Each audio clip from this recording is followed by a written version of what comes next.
Olá a todos! Nesse vídeo eu quero reagir então a um comentário sobre o liberalismo do pastor Rodrigo Mocelin, que ele vai citar igrejas de parede preta, e ao citar igrejas de parede preta, ele vai mostrar um pouco sobre o assunto liberalismo teológico, que eu acredito que é muito relevante para nós analisarmos nesse tempo que nós estamos vivendo.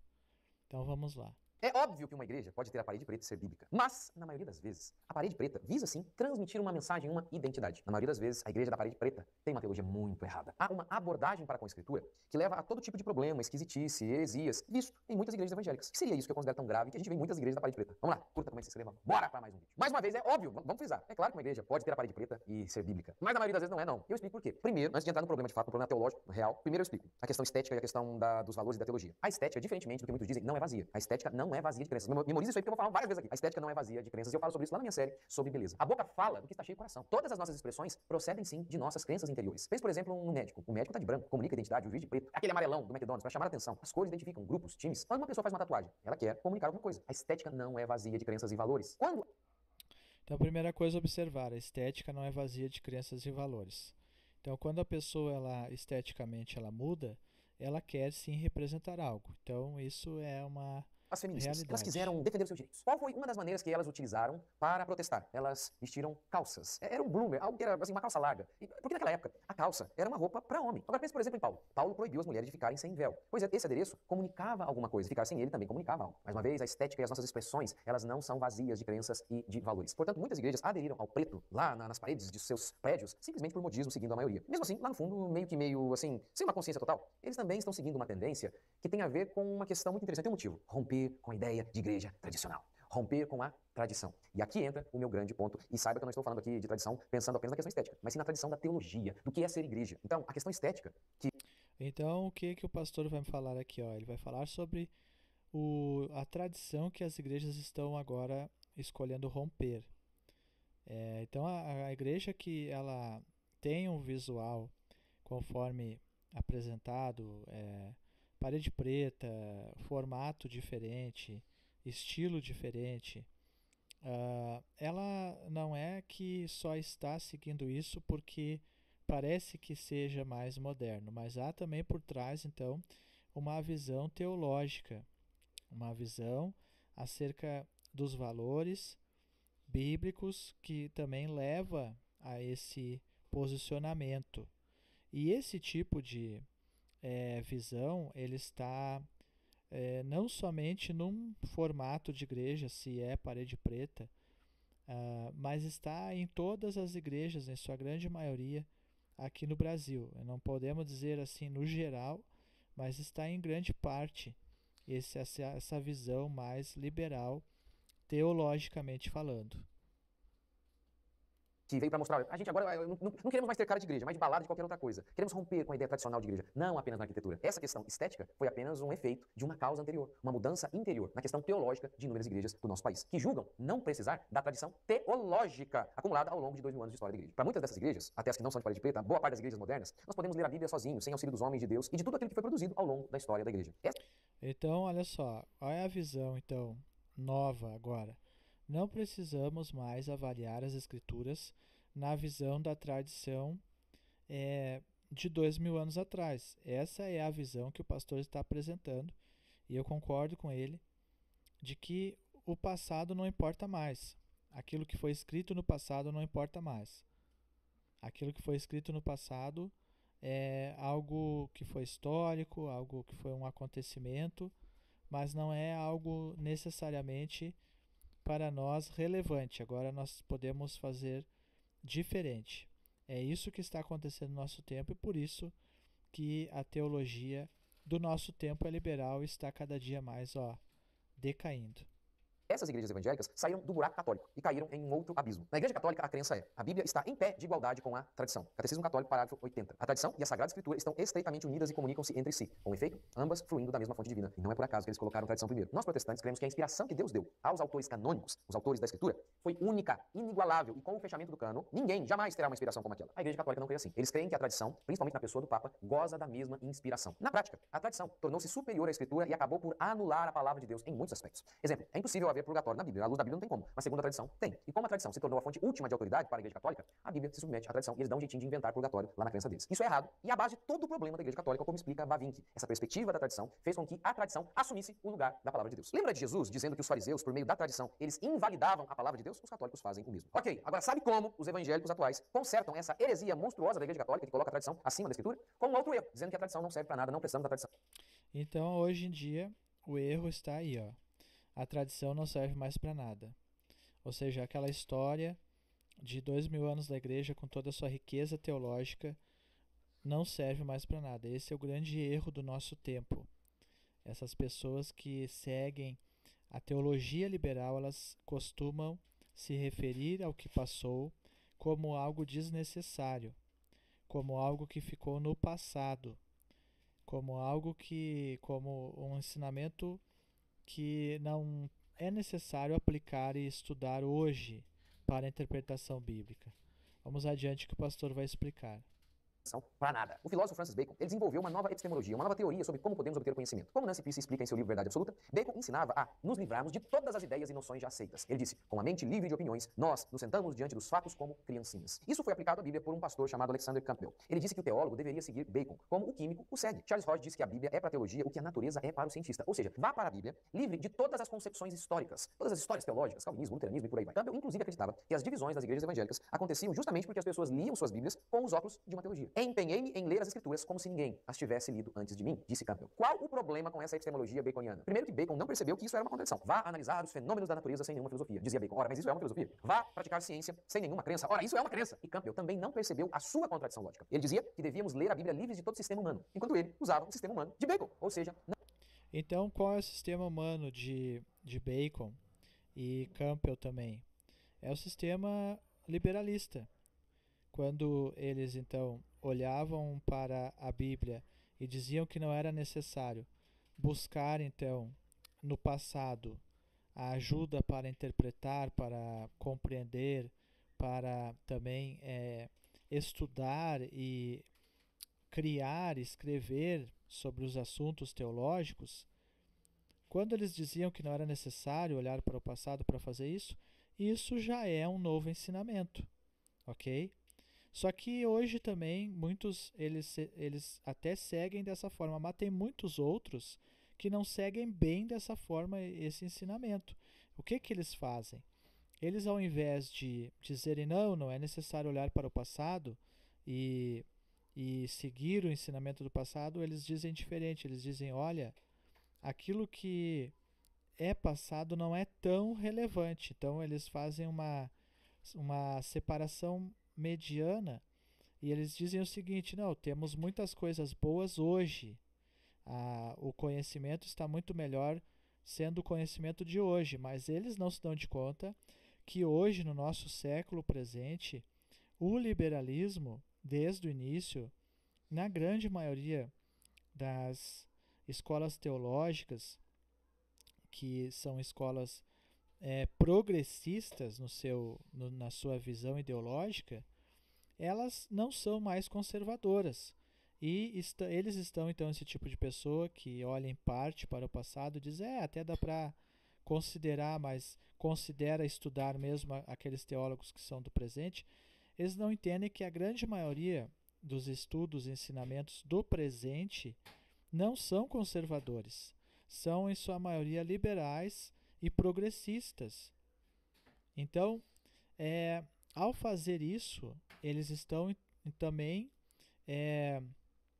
sendo coniventes, né, e dando a continuidade para que o ensino liberal vá aos poucos minando completamente o cristianismo atual, seja no Brasil ou em qualquer lugar, né, nos Estados Unidos, enfim. O liberalismo teológico vai minando, então, as bases da igreja e fazendo com que a igreja cada vez mais se afaste do seu passado, dos grandes teólogos do passado, dos grandes ensinadores do passado, da grande tradição do passado, daquilo que foi transmitido de geração em geração no passado. A igreja então vai se afastando disso e criando novos recursos, novos meios, entende? que muitos deles agora fundamentados na filosofia ateia, na psicologia, que é ateísta também, na ciência, essa ciência agora que é uma ciência também totalmente darwinista, liberalista, e isso vai causando então é, um falso, uma falsa interpretação das escrituras, uma interpretação das escrituras que não é uma interpretação é, totalmente confiável, não é uma interpretação totalmente realmente é, fundamentada em princípios que são princípios uh, de, de bases sólidas, de ter uma teologia pura, mas são princípios que estão misturados, né? Misturados com esse liberalismo, essa teologia liberal, que faz com que o homem vai se tornando então mais independente nas suas interpretações e também num sentido de ele vai se tornando também mais místico, né? Porque vai buscando na própria revelação da sua mente, do seu entendimento, o aprendizado e vai desprezando então aquele conhecimento teológico genuíno e puro dos irmãos do passado. E não somente por isso, mas também vai desprezando a oportunidade de aprender com esses irmãos. E para você constatar, é só você pegar um livro de um teólogo do século XVII, do século XV ou dos séculos anteriores, ver quantos versículos da Bíblia tem numa página. E você pegar um livro desses teólogos de hoje, quantos versículos da Bíblia tem numa página dos seus livros? Então a diferença é muito grande. Praticamente esses teólogos de hoje, eles não citam as Escrituras. E quando citam, eles citam distorcendo as Escrituras. Então isso é muito sério. Não é possível agir sem pressupostos. A questão é se os nossos pressupostos estão certos ou errados. O segundo problema com essa hermenêutica, com essa maneira de interpretar... São novos pressupostos. Não é possível você ter uma interpretação sem pressupostos. Agora, esses pressupostos novos estão certos? Veja que a tradição da igreja foi sendo passada dos apóstolos para depois aqueles que conviveram com eles, e assim sucessivamente até o dia de hoje. Então, a igreja ela está edificada em Cristo, mas cada tijolinho é alguém que participou dessa história da igreja. Essa história que não pode ser negada. Como que agora vamos nos apartar de tudo e considerar tudo como eventos somente históricos, mas que não são necessários? Não é mais necessidade de voltar a esses eventos para aprender com eles, voltar a essa teologia para aprender com ela, e vamos agora construir nossas bases em algo totalmente novo, em fundamentos totalmente novos. Isso é impossível. A Bíblia perdia-se os grandes temas que davam estrutura para interpretar a Bíblia. Abandonava-se os credos, as grandes confissões, o que significava que cada crente deveria começar do zero. Nada de subir nos ombros dos gigantes para ver mais longe. Perdia-se, portanto... Então, olha só, apresentando esse novo pressuposto, abre-se mão dos credos, das confissões, não se sobe mais nos ombros dos gigantes para enxergar mais longe no conhecimento bíblico. E quando se fala em credos e confissões, uma igreja que não tem credo e confissão é uma igreja que está muito mais propensa a criar heresias dentro dela. Porque os credos e confissões, eles não são um fim em si mesmo.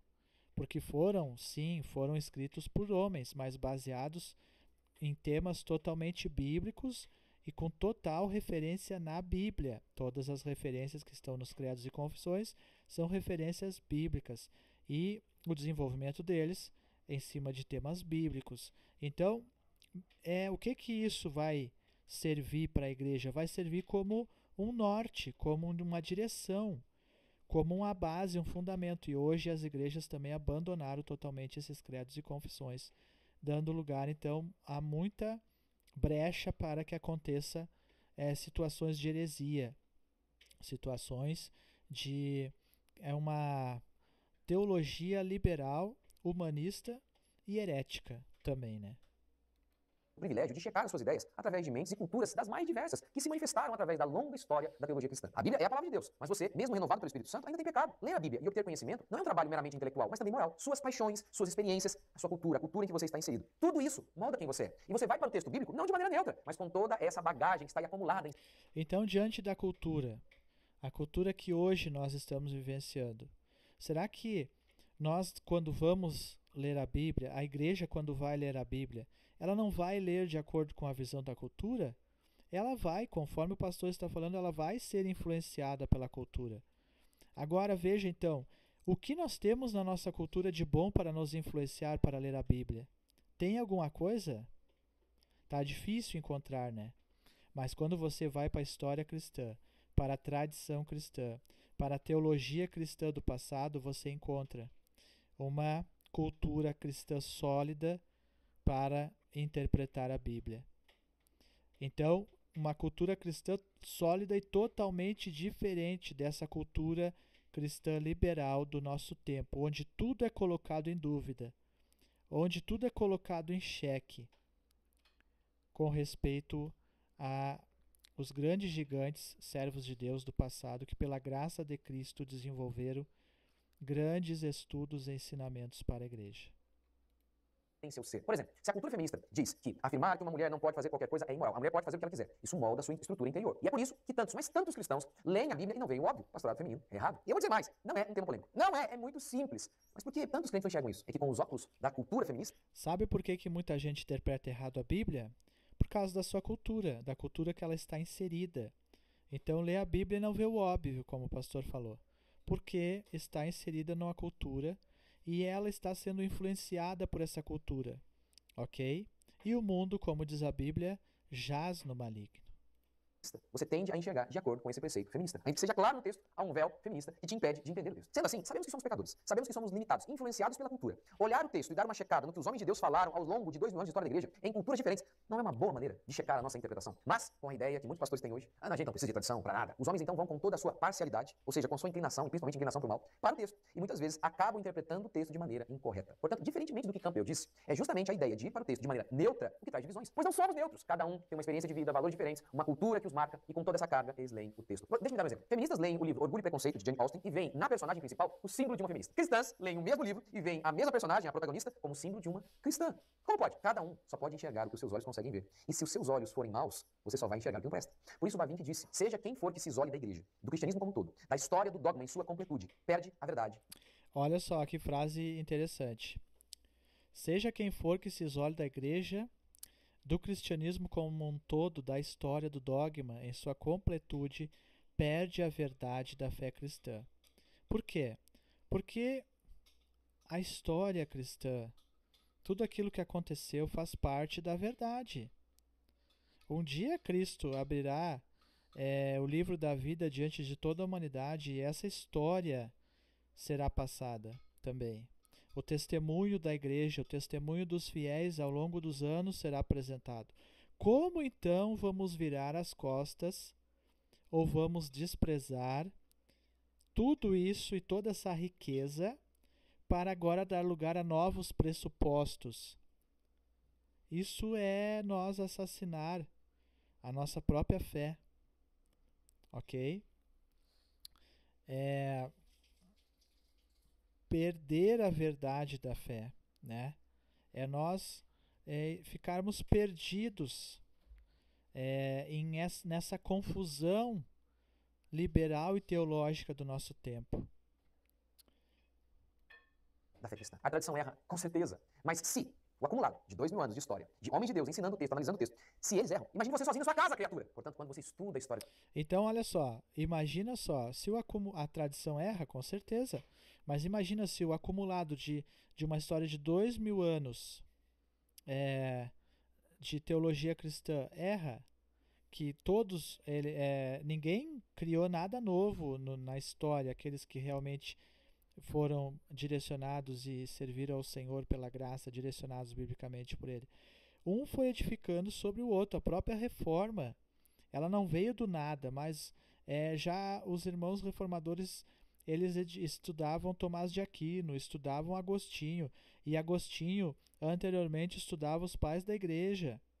Agora imagina você na sua vida pessoal, tentando interpretar a Bíblia sozinho, ou com pressupostos de homens liberais, teólogos liberais do nosso tempo, virando as costas para o passado.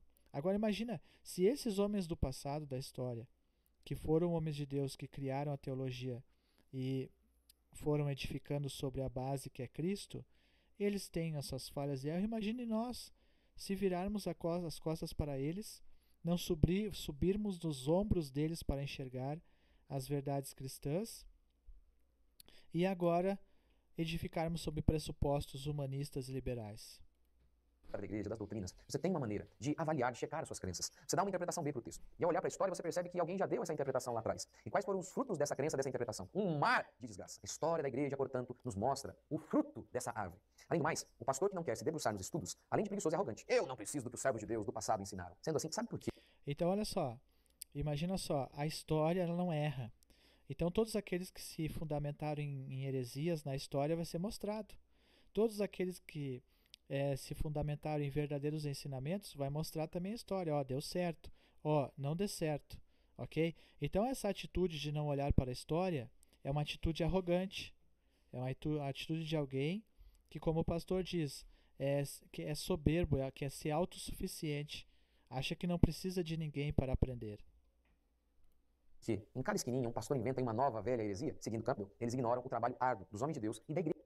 Por que saem novas velhas heresias? Por quê? É a mesma heresia do passado, só muda a roupagem. Por quê? Porque ignoram tudo aquilo que foi ensinado no passado. Que é a igreja de nosso Senhor Jesus Cristo, ao longo de 2000 anos de história da igreja. E aí, mesmo acertando ou errando, o pastor moderno, quando ele ignora esse passado, ele sempre sai no prejuízo. Pois sozinho, quando ele acerta, ele acaba descobrindo o seguinte, que ele demorou muito tempo para inventar a roda, mas ela já havia sido inventada. Ou seja, aquele problema que ele passou anos para resolver, já tinha sido resolvido antes. Sendo assim, ele poderia pegar a roda já pronta e ir mais longe. Ou seja, então até quando ele acerta, muitas vezes ele gastou um bom tempo. Quando ele erra, aí é uma desgraça total. Então é por isso que a gente vê todo tipo de bizarrice em muitas igrejas evangélicas. Eu vi esses dias, o cara, como é que é? Eles estavam batizando, sabe como? Num tobogã. Eu não sei se eu choro, se eu rio, não tô bogando, já vi ceia, como é que é com Coca-Cola, é cada absurdo. Sendo assim, o famoso sola escritura, uma das marcas distintivas do protestantismo para o catolicismo, que é certíssimo. O sola escritura nunca significou que os reformadores, eles entendiam que agora a gente pode ignorar por completo a tradição. A própria reforma, ela foi feita com base, principalmente, por exemplo, em Agostinho e tantos outros homens de Deus, Calvino, Lutero e tantos outros, beberam de muitos outros homens de Deus ao longo da história. Portanto, este é um dos grandes problemas do protestantismo atual. Ou melhor, de boa parte das igrejas, principalmente as modernetes. Então tá aí, ó. Qual é o grande problema, né? O grande problema é que eles não são humildes para aprender nos ombros dos gigantes, e aí vão ser, então, escravos da sua mente limitada, da sua própria arrogância, e poderão dar lugar, então, a muitas heresias. Então, o que você acha? Você concorda, você não concorda? Deixe aí nos comentários. E não esqueça de curtir esse vídeo, comentar, compartilhar e se inscrever no canal. E até o próximo vídeo, se Deus assim nos permitir. Tchau!